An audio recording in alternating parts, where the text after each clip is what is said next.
लाल और राणा के बारे में आप सभी ने काफी बार शायद सुना होगा, लेकिन क्या आपको लाल और राणा के सुंदर चेहरे के पीछे छुपी हुई खौफनाक कहानी के बारे में पता है? आखिर उसके साथ क्या हुआ था और क्यों हुआ था? कुछ लोगों का ये भी कहना है कि जो भी लाल और राणा को देख लेता है उसका बुरा समय शुरू हो जाता है। इस बात में कितनी सच्चाई है ये तो शायद कोई नहीं जान सकता, लेकिन इस बला की खूबसूरती में लिपटी मौत के बारे में सुनकर एक भयानक खौफ मन में बैठा रहता है। मेक्सिको की यह दिलकश हसीना रहा करती थी मेक्सिको की उत्तरी भाग में, और इसका असली नाम था मारिया। मारिया अपने खूबसूरती के लिए आसपास के इलाकों में बहुत प्रसिद्ध थी।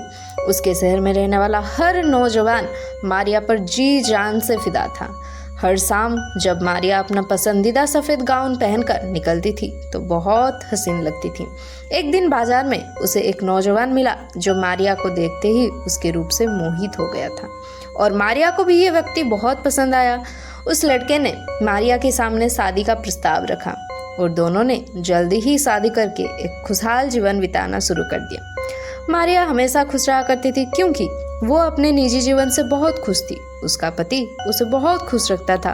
दिन गुजरते गए और मारिया के 2 बेटे हुए, लेकिन मारिया का पति अब पहले की तरह उसे प्यार नहीं करता था।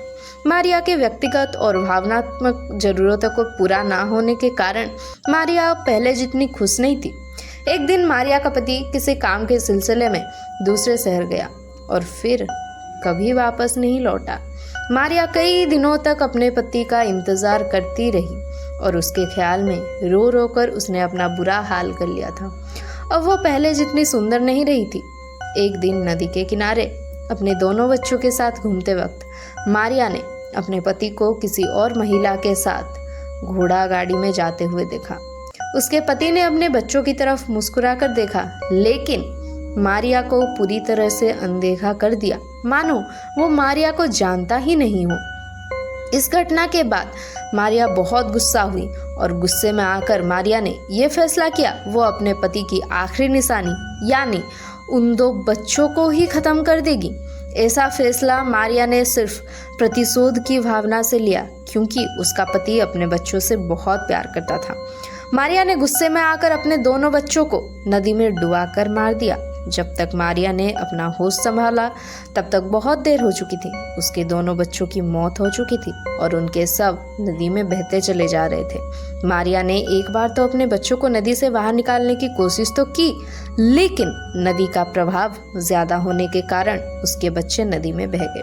मारिया को अपने किए का बहुत अफसोस हुआ और अपने किए पर शर्मिंदा और दुखी होने के कारण कुछ ही दिनों बाद मारिया की भी मौत हो गई। अपने जघन्य अपराध के कारण शायद मारिया के आत्मा को मुक्ति नहीं मिला और वो एक बार फिर जाग गई। उसकी आत्मा उसी नदी और मारिया के घर के आसपास के इलाकों में भटकने लगी। मारिया की मौत के कुछ ही दिनों बाद वहां के सारे निवासियों ने यह दावा करना शुरू कर दिया कि उन्हें सफ़ेद गाउन में एक महिला रात के वक्त दिखाई देती है। शुरुआत में इन बातों पर किसी ने भी गौर नहीं किया, लेकिन कुछ ही समय बाद उन गांव से बच्चों के गायब होने की घटनाएं सामने आने लगी। साथ ही ऐसे लोगों की संख्या में भी यह चर्चा होने लगा जो कह रहे थे कि उन्होंने एक सफ़ेद गाउन वाले महिला को देखा है जो अक्सर नदी के पास बैठी रोती रहती है। उसके रोने की आवाज़ में दुख भी है और एक अजीब सा डरा देने वाला खौफ भी है। कुछ लोगों ने बताया कि अगर कोई उस रोती हुई महिला के पास जाता है तो वो महिला अचानक गायब हो जाती है, लेकिन उसकी रोने की आवाज़ फिर भी आती रहती है और वो आवाज़ इतनी खौफनाक होती है कि अगर कोई उस आवाज़ को सुन ले तो उसके कानों में वो आवाज़ काफ़ी दिनों तक गूंजती रहती है। कुछ ही दिनों में एक और बच्चे की गायब होने की घटना सामने आई और गांव वालों को नदी के दूसरे किनार पर अलेजांद्रो नाम का एक 15 साल का बच्चा अचेत हालत में मिला। होश आने पर बच्चे ने जो बातें गांव के लोगों को बताया उसे सुनकर हर किसी के होश उड़ गए थे। अलेजांद्रो ने बताया कि जब वो नदी के किनारे बैठा था तो उसने देखा एक सफ़ेद गाउन पहनी महिला अचानक रोती हुई नदी के पानी से बाहर निकली। उसका चेहरा बेहद डरावना था और उसकी रोने की आवाज़ बहुत ही खौफनाक थी। वो महिला पानी से बाहर निकली और अपने सामने खड़े बच्चे को एक ध्यान में देखती रही। उस महिला के देखने मात्र से वो बच्चा उस महिला की ओर खींचता चला गया और देखते ही देखते वो बच्चा उस महिला के पास पानी में पहुंच गया। वो महिला रोती रही और उस बच्चे को पानी में डुबाने लगी। देखते ही देखते वो महिला गायब हो गई और उस बच्चे का शव पानी के ऊपर दिखाई देने लगा और पानी का बहाव उसके शरीर को अपने साथ बहा ले गया। ये देख अलेजांद्रो बहुत डर गया और वहीं बेहोश होकर गिर पड़ा। इस घटना के बाद वहाँ के लोग समझ गए कि हो ना हो इन घटनाओं का कारण मारिया की भटकती आत्मा है, क्योंकि वो आत्मा हमेशा रोते हुए दिखाई देती थी। इसलिए वहाँ के लोगों ने इस आत्मा को नाम दे दिया ला लोरोना। एक समय ऐसा भी आया जब लोग अपने बच्चे को बाहर तक नहीं जाने देते थे।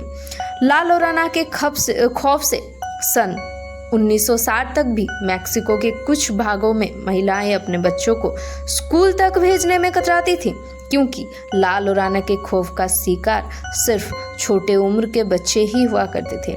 लोगों का मानना है कि ला लोराना की आत्मा आज भी अपने अगले शिकार के तलाश में घूम रही है।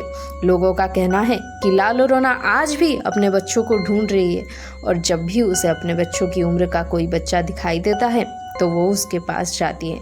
लेकिन जब वो ये देखती है कि वो बच्चा मारिया यानी ला लोराना का बच्चा नहीं है तो वो उस बच्चे को भी मार देती है और अचानक से वहाँ से गायब हो जाती है।